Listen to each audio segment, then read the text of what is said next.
in teaching them to obey everything I have commanded you. And surely I am with you always to the very end of the age. Matthew chapter 28, verse 20. Teaching them to obey. A few things. Number one, in order to fulfill the Great Commission, we must teach babes in Christ. It is not adequate to simply give them the gospel, give them the good news, and then walk away. We must help them. We must teach them. We must nurture them. Number two, knowledge in itself is not the goal of teaching. The goal of teaching is obedience, teaching them to obey.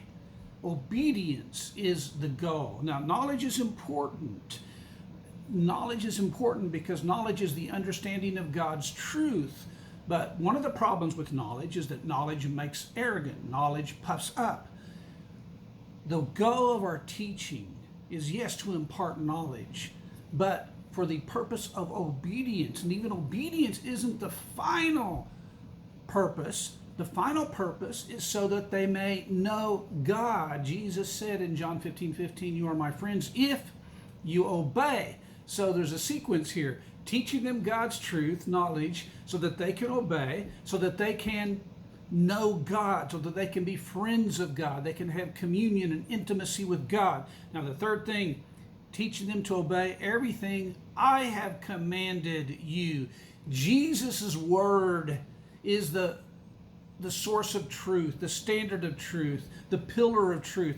We teach his word, not the word of man. We teach his teaching, not the teaching of man. That is the fulfillment of the Great Commission, teaching them to obey everything I have commanded you.